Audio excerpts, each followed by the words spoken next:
si Mr. Piolo Pascual ay meron na namang panibagong dialogue di umano na gusto pa rin naman niyang mag-asawa at in fact, until now, waiting pa rin siya at ang gusto niya, kung magkakaroon siya ng anak, asawa raw muna. Bilang isang Kristiyano, si Papa P, naniniwala pa rin siya dun sa pagiging sacred ng kasal na syempre ang gusto niya, kasal muna bago magka-baby. Although alam naman natin na meron ng unang anak talaga si Papa P, si Inigo Pascual. Pero hanggang ngayon nga, marami po ang nag-aabang bakit hindi pa rin natatagpuan ni Papa P yung kanyang dream girl at makakasama niya habang buhay. Parang hindi naman siya naghahanap. Hanggang ngayon, wala pa naman siyang nahahanap na girlfriend. Kaya nga po, marami ang nagtataka kung ano ba talaga yung mga qualities na hinahanap ni Papa P sa isang babae. Sa dinami-dami naman din po ng mga babae sa showbiz na nagkakagusto, naghahabol sa kanya, pero hanggang ngayon, hindi naman nauuwi sa serious relationship. Kaya marami po tuloy ang nagdududa doon sa statement ni Piolo na gusto niya pa rin mag-asawa dahil para bang hanggang press release na lang yung kanyang statement na yon na una kong narinig sa kanya nung siya ay 40 years old. Nung papasok siya na 40 years old, natanong na natin si Papa P kung may balak pa ba siyang mag-asawa at magkaroon ng anak at dagdagan si Inigo. At kung matatandaan ko nga ng tama, ang sagot din niya noon ay gusto niya mag-asawa, sabi niya pagdating niya ng 40. Pero dumating na siya ng 40 at until now, hindi pa rin niya nahahanap ang kanyang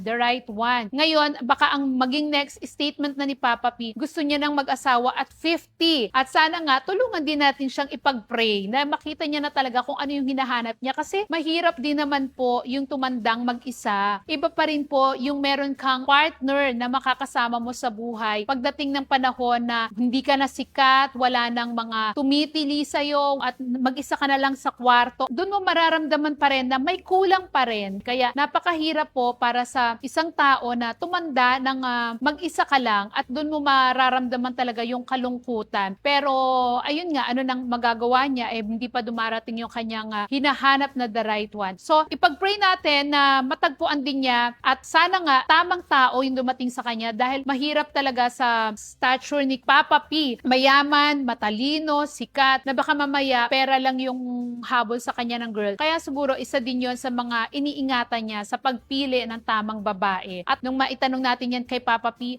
ang hinahanap niya is yung babaeng merong same belief niya at yung faith niya kay Lord na parang ganun katatag, kataas. At siguro yung ganung tipo ng babae talaga ang hinahanap niya na until now ay hindi pa rin niya makita.